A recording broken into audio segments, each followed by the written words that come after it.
Good evening, everyone, and welcome to yet another session where we learn new facets of going omni-channel. As we've seen in the last few sessions and heard that while omni-channel is a spectacular engine, but it's also complex, and brands do unearth new things as they continue to build omni journeys.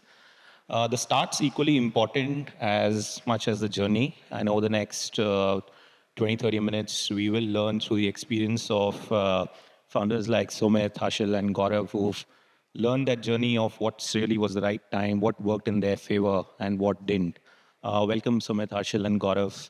Uh, Maybe we can start off with trying to understand what really drove each one of you to go offline, and very interestingly, each one of you have gone offline at different stages of your journey. You went offline very early, got a view, pretty much spent 7 years online before going omni, and Harshil, somewhere 3, 4 years in the journey. What was that single most drive that urged you to go offline? Maybe we can start with you, Gaurav. Hi, good evening, everyone. I'm Gaurav, founder and CEO of Bluestone. We started in 2012, and I think first 4 5 years were spent building the right product market fit. We had no prior experience of the category, and the category is kind of very involved, very vertical, and goes deep. For example, all the way from designing to manufacturing, we were doing everything in house. So we had to learn how to design jewelry. We also had to learn how to present jewelry. We also had to learn how to manufacture jewelry. So I think first 2 3 years had kind of gone. That was very steep learning curve. Had gone in getting the product market fit right and so on. And first 4 years in the online only avatar also, we were seeing very strong growth. So I think there was that white space that we were occupying, and hence the growth etc. were pretty strong there. Uh, and and I think those iterations that we did. Uh, in our online only avatar were also kind of very cost efficient because there was no fixed footprint, or there was no fixed cost footprint of the organization. So that was an interesting part. So I think in general, fundamentally, I believe that online is a very nice way for any company, for a new organization or a company, to find the right PMF to actually reach out to that small cohort of users who are going to be the early adopters, and along with them iterate on the product and get the right product in place. For us, what triggered the move to omnichannel from an online only? In fact, honestly, when we started, we thought that it's an online only brand that we are going to build. In around 3 to 4 years, when we were done kind of iterating on the product significantly, when we spoke to a lot of customers, I think the big realization we had was in our high value and high touch category, online was the medium of choice when it came to browsing products. In offline world, you cannot go to a jewelry store every week or every second day and browse for products. They would not, it would not be entertained. So for any consumer, any woman to look at 200, 300, or let's say 1,000, 2,000 designs of rings, it was not possible in the offline world. And that was the behavior for which online was better suited. But given the high engagement and high touch nature of the category, touch and feel was also very important. And so pretty much like buying a car, while you can do a lot of research online, you'll most likely not click a buy now button on a portal. You'll still go to a dealership and try it out. So that was the kind of behavior we noticed in our category, and that triggered us to open omnichannel stores. Hi everyone, I'm Harshil Salot. I'm the co-founder of the Sleep Company. So Ankur, to your question on when did we decide to go offline, it was predominantly governed by two major reasons. The first being the size of the market that we were operating in. When we decided to go offline, online was only 10% of the market, and all the research reports that we went to said that over the next 5 years, it could go to 20, 25%, but 75, 80% would always remain offline. And we realized that if we want to be a meaningful brand in this country, we have to tap that channel as well. Secondly, we realized that we had already hit product market fit. We were the third largest player in the online digital ecosystem. We had great reviews and ratings. We were the highest rated brand. And we just realized that we need to now, step up our game and reach more users. The third is we got a lot of insight from consumers themselves. We have a customer experience center where we get a lot of calls from consumers. And most of them, were calling and asking, where can I see this product? Where can I touch and feel? Similar to what Gaurav said in terms of people really wanted to experience this product. And we thought that since we have a patented technology which is so disruptive, this could be a great touch point for us to showcase our products and, really take the customer experience to the next level. Hi everyone, I'm Sumit. I'm CEO of Numi.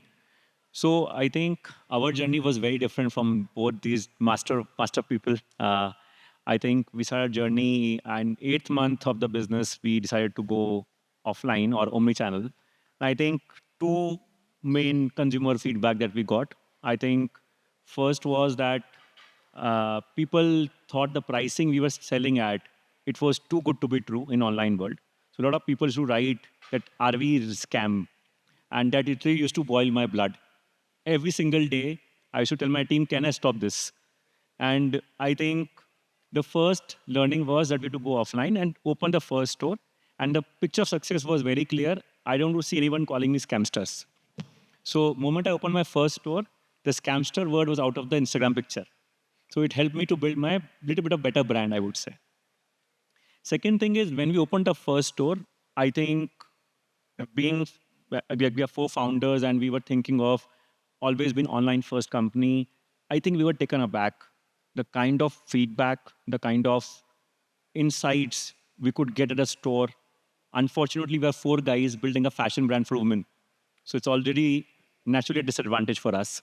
So we had to build a store. I used to spend my weekends on the billing counter, talking to each customer possible, and I didn't understand what we can do better. I think in the 9th month of business, the only thing we could do was to do better every single day because we were negative, right? So the idea was to go towards zero. And I think for us, Omnichannel solved two big things. First, operate trust, which I think was very important for a category in fashion, which seems very cluttered from outside. But when we go deep in consumer we are solving for, they have hardly two or three options. So for me, that became the biggest lever of my motivation to build this much faster. And second thing was that the kind of love we got, and then like if you look at our journey, Ankur, we went and did almost 25 pop-ups across different cities of India. And I can tell you, every pop-up literally made me cry because I could see people coming from 40 kilometers to buy a cloth from us. I was like, what is this generation all about? Like, it really made us, okay, we're doing something right. And from there, first store, today we're going towards 10, 12 stores. I think we've traveled decent journey, but obviously now we want to up the game in offline or omnichannel. We're talking about as a brand, we're going towards, order online, return in offline. In fashion industry, a lot of people have told us and that the returns kill the business. So we are trying to solve it. That can I bring footfall in my store with the help of return?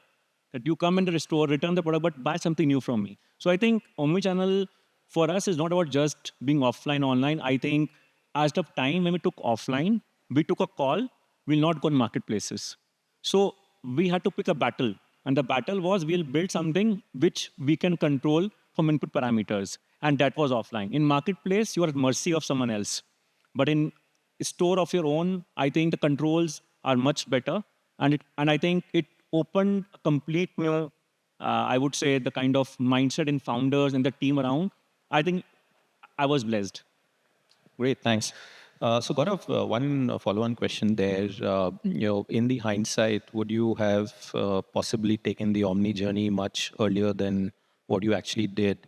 And any learnings you could share with a few entrepreneurs in the room who are in the journey of taking the decision to go Omni? Yeah, so I think so. We opened our first store in 2018. In hindsight, we could have opened it in 2016, so possibly 2 years earlier. That aside, I think once we opened it, the writing was clear. The writing was on the wall. In general, I think I would agree with Sumit that it doesn't hurt to kind of open it, and you don't have to scale it, right? Just open it and try it out, test it out. If nothing, even if it fails, it will teach you something. So rather than being overly cautious, I think what my advice would be that open it sooner, uh, rather than making plans, thinking what will happen, and rather being in that mode for 1 year. It's much easier to kind of open it in 2 months and then be clear about it. So I think that is strategically that is what it is. And another thing is, so I think in general, when you open first few stores, I would say that don't think of scale, just think of learnings. So don't, let's say, hire folks who are experts in stores, who are experts in retail, etc., because they'll come and push the pedal very soon. That's not what you're looking to do. What you're looking to do is actually you're looking to sit in that store and feel that store, feel what's happening, and then for next 2 to 3 months, be wiser essentially. So very early on, in fact, first 5 stores, 10 stores, maybe 20, 30 stores, just stay very close to the ground. There'll be lots and lots of learnings. A lot of us folks who start the company, we are naturally internet entrepreneurs. And we are avid internet users also. So many of those things come very, very fundamentally, very naturally to us. While opening stores, I think it's just if you spend first 6 months, 1 year, just sitting in that store or being close to the action, I think that'll be a great learning experience for anyone. So to sum it up, what I heard is don't just go offline when you want to, but also when your customers want you to. And the category context, of course, plays a significant role. And there is no harm in trying. I think these are three good takeaways from saying when should you go offline. Coming to you, Harshil, you opened a store a couple of years back. Uh, just help us walk through what really went behind the scenes when you were opening this first store. I'm not sure where you were nervous, and if at all, then what was that concern? Yeah. So, Ankur, in our industry, most of the brands operate through a dealer distributor network, right? The biggest brand in the country, which probably does more than 1,000 crores of business, operates to more than 12,000 counters. So it's a very, very fragmented industry, and nobody before us had really experimented in a meaningful way of opening experience centers, which are like 1,500 square feet, very well done, very polished with great salespeople. Uh, so the first thing was to understand what is the right way to get into omni-channel. So I met like probably 100 dealers, distributors of different brands. The only two questions they were asking me is how much margin will you give me and what is my credit period? And I just thought that our brand would kind of get lost in this sea. We will never be able to compete on the distribution because the largest brands have more than 4 5 thousand counters, and the dealer will only sell what he wants to sell without really focusing on technology. So we actually took the plunge of saying that let's do it ourselves. Let's open our own experience center. And before we did that, we did a lot of research. So we actually got a couple of design agencies on board. We did a lot of work around how the consumer journey should be in our store. We wanted to obviously highlight our own patented technology. So we came up with a concept of a sleep lab on how we can really explain the technology in very layman terms and communicate the benefits very easily to customers. So there was a lot of work at the back end that we did. The next big question was where to open, right? Which is that first location, because you know your first 1 or 2 stores are so important to get it right, because they would probably then set the trajectory of how the business evolves and how that channel evolves. So did a lot of research on where our online orders were coming in, where Google traffic was coming in, mapped competitor stores, understood their sales at each stores and where they were doing more sales. And hence, after all that research, we finalized on a location. We got the design agencies on board and we launched. And then, there's been no looking back. Wait, so Sumit, you've been pretty much on a IPL sort of pace of opening stores, going offline very early, right? And as you were hearing in the morning that there is a journey on test match, one day, T20. One question which does come to my mind is one, did you break any myths or bust any myths in the Omni side so far? And online, as you said, there was a clear differentiator. Did you see the same behavior where offline was eating that differentiator for Numi? I think definitely. I think I can tell you the first store, the first 1 week, I think all of us were sitting and saying, families are coming to store. What is we are doing this? We are a young woman brand, and we're but the moment we started the marketing, and I think the power of content we saw that day, the moment Instagram just started pushing us on marketing and all, we could see the actual relevant TG in our store, and then the kind of things we did. I think as a company, we always believe in breaking the norms of retail industry. I can tell you example that we did a store shutdown, half shutdown for half a day, and did a meet and greet in the store where we call creators and power users and say just create content, forget sales.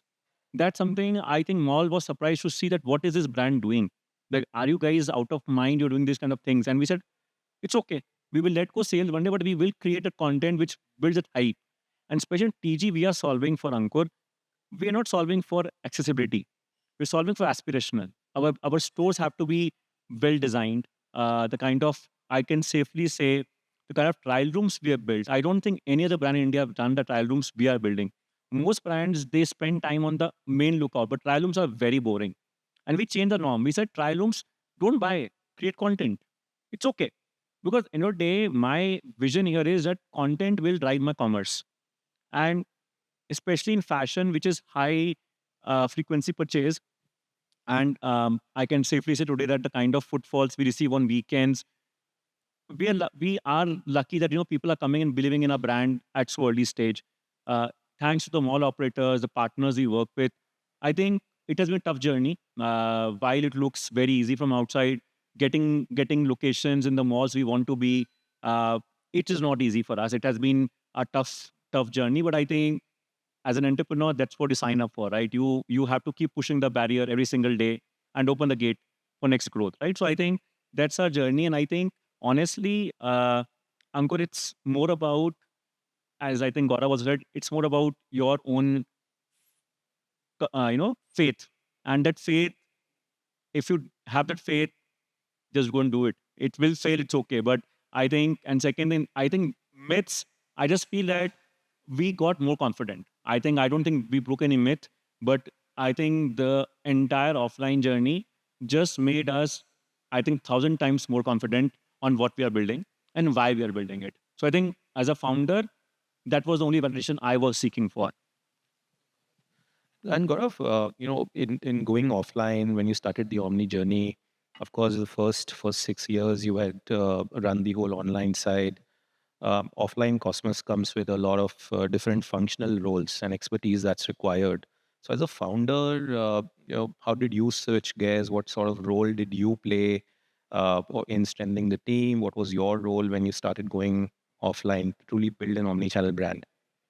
Yeah, so like I mentioned, for 6 months to for first 6 months to 1 year, we were both me and my co-founder. We were very hands-on. So there was no managerial layer on stores. So there was store managers, store staff, but beyond that, whether it's visual merchandising, whether it's their sales reviews, we would actually take all the monthly sales reviews, etc., ourselves. And I think only after 1 year and after a certain scale, we figured out, no, or we felt the need to build area business managers in a typical, basically retail organization.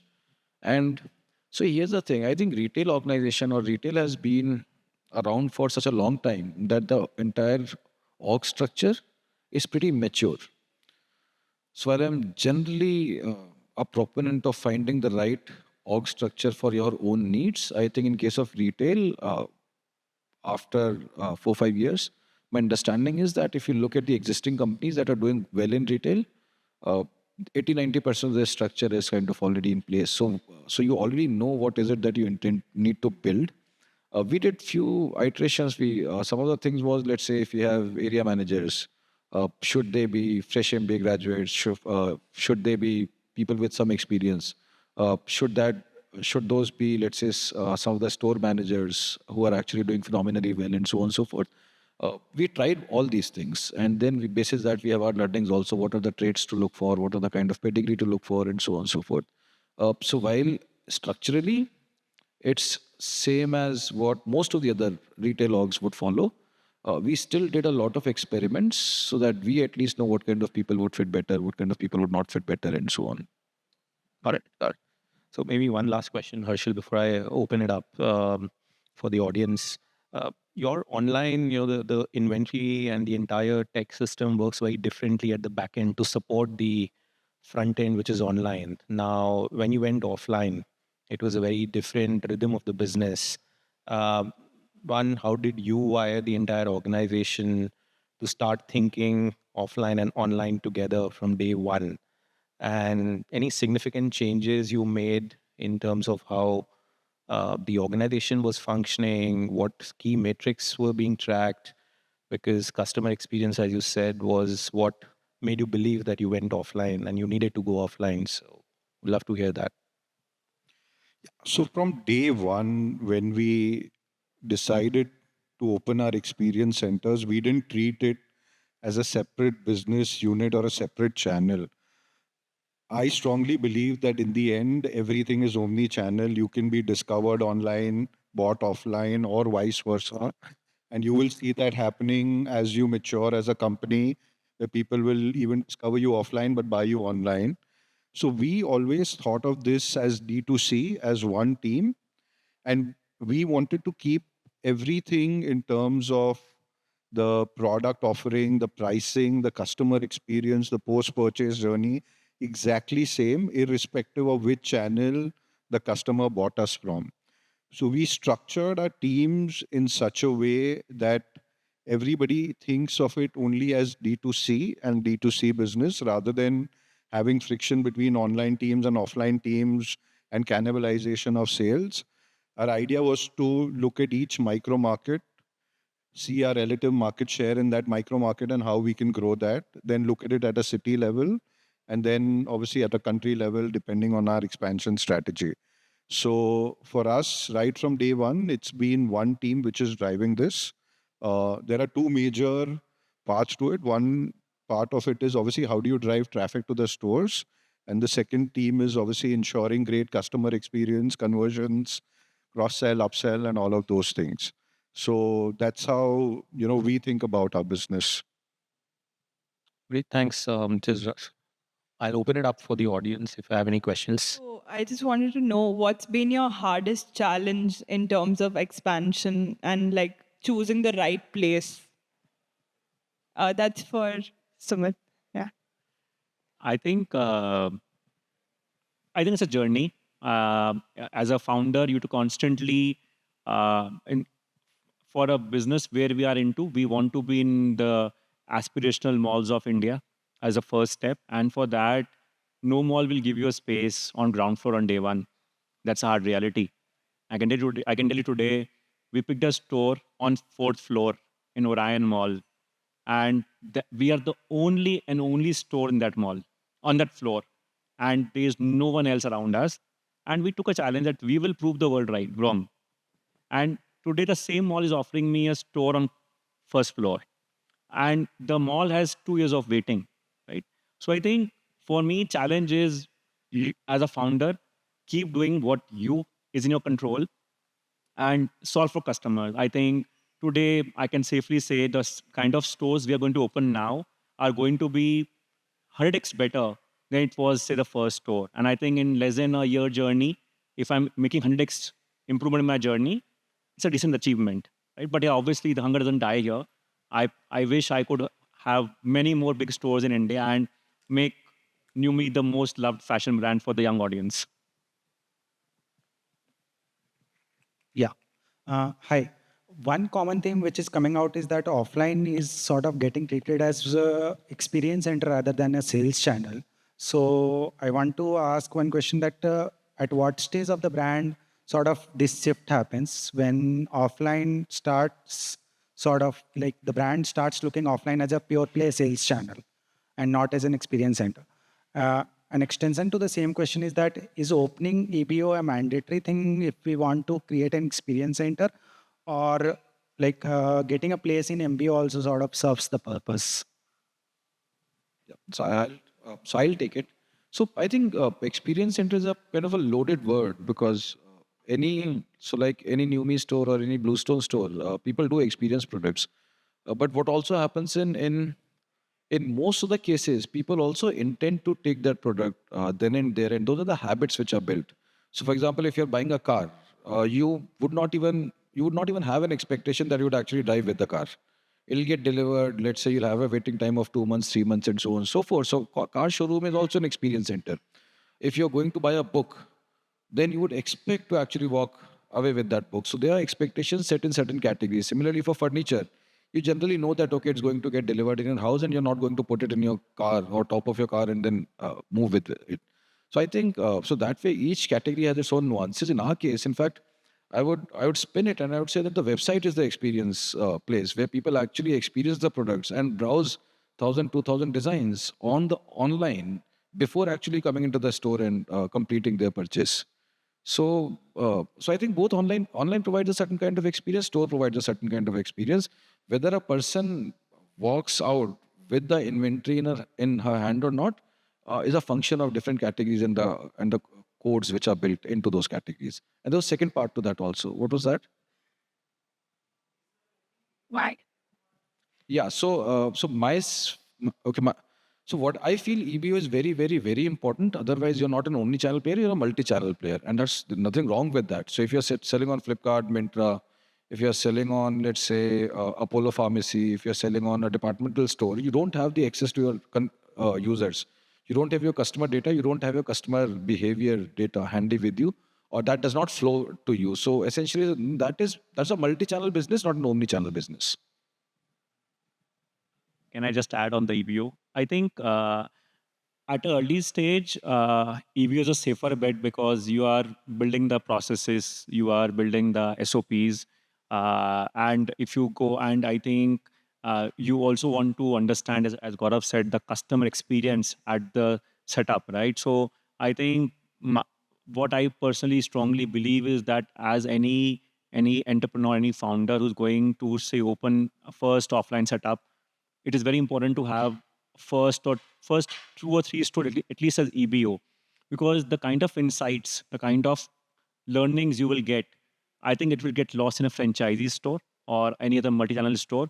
But an EBO, I think it's kind of a battle a founder picks on that day, that I will make it work, I will make it turn around, or I will prove it right. So I think those are certain things I believe that help me to push that I will go over 20 first EBO setups. I'll not go and do a franchisee. And I think we are sticking to that model for some more time. Do you give visibility to what is available in different stores so that I can choose which store to go and buy? On our website, with every design, we'll list which store it is present in. You can actually specifically browse inventory present in a certain store. You can call the store directly. You can send them WhatsApp. You can actually communicate with them. You can have a video chat also with at a store level and so on. So all the features which actually integrate online seamlessly with stores and at a ground level are built. So I generally don't like someone calling from the website and that call landing in a call center. I want that call to actually land in the store. I think, but for us, it's different. For us, I think we have almost 10,000 designs on the app website today, which call it infinite scroll. But in a store, we look at pin code level data today. We look at inventory on pin code level. And again, as the name knew me, we believe in freshness every single week in store. So in fact, the way we build our operations is like a grocery business there. So for us, every store we opening, we're trying to be as detailed as possible on the inventory, the sizing of the kind of customers who will buy in that store, because in a business like ours, sizing also is very critical. So there are cities where we have to take a different size set versus a city where we play different size sets. So I think that also becomes very important with data. So I think omnichannel is the way I personally believe, and I think the only way you can build it up is by controlling the experience, be it online and offline. So I've been getting a lot of notifications from there that time's up. But thanks, Gaurav, Harshil, and Sumit for sharing insights on how to think of the starting line of the omni-channel marathon. Thanks. Thank you. Thank you, everyone. Thank you, guys.